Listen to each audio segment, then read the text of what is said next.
Hey everybody, welcome back. Appreciate everybody joining me. Today I wanted to go over the hydrostatic tractor in general. I think this would apply not just to the Kioti that I have, but probably most any of these tractors that have the hydrostatic transmission. I see a lot of comments in tractor groups, a lot of people talking about how difficult it is to shift the gears, on the hydrostatic and getting in and out of four-wheel drive.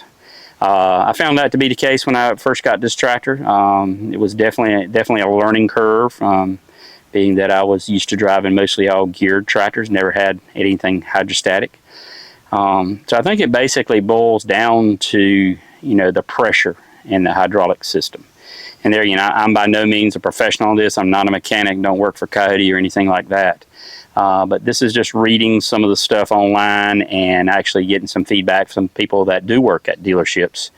It's all about getting the pressure off of the transmission or the four-wheel drive so that then it becomes an easy task to shift. So there's a couple of little tips that I have found that are very useful. Usually going into four-wheel drive, I usually don't have much trouble.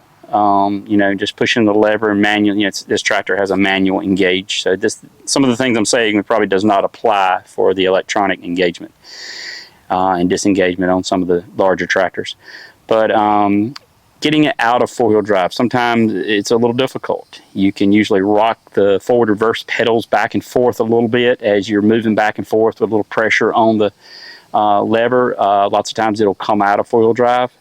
But the easiest thing I found, and we'll look at this in just a few minutes, is to just drop your loader down and gently lift the front wheels off the ground.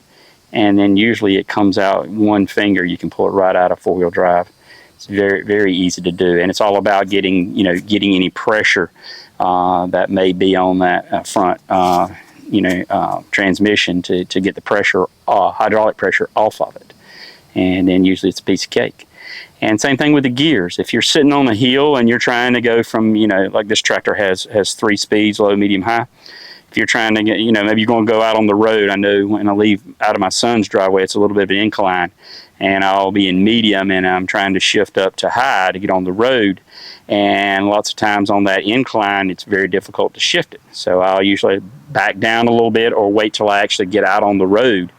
And then once more on a flat surface, it usually shifts very easily. It's all about being kind of in a neutral position, so to speak, where you don't have pressure, against the hydraulic transmission. So, but anyway, that's just a little tip. If any of you guys know anything else that applies to any other brands or any other tricks, tips that you might have come across that make this thing easier, because I've always read where some people have nearly broke their linkages or whatever, and you do want to keep the linkage lubricated underneath, hit that with some lubricant every now and then just to keep it freed up. But most of the time I think it's the pressure that's causing the problem. But anyway, we'll get in close here and I'll show you exactly what I'm talking about with the four-wheel drive. Okay, let's get them fired up here. See, now we're sitting here. I'm actually in medium gear selection right now. I'm going to, no pressure, everything's, off. I'm going to, no problem, shifting it to neutral. All right, we'll get them started up. And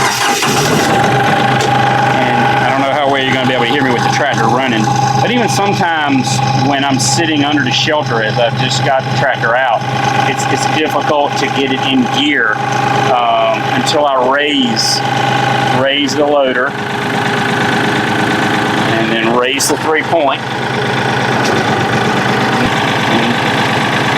Now the tractor's just sitting here floating freely, and usually you can just pop it right in gear, no problem, just as we did there. So now I'm going to drive around a little bit.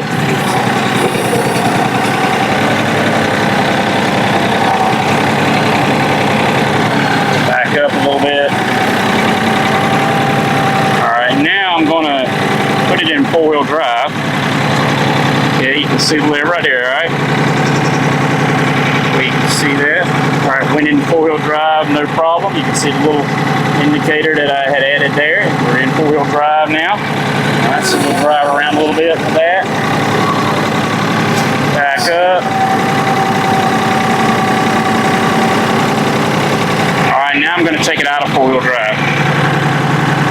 as you can see, it will not come out. It's tight.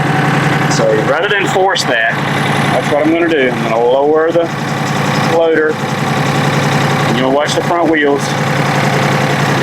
Slightly came off the ground. Now watch this. No problem.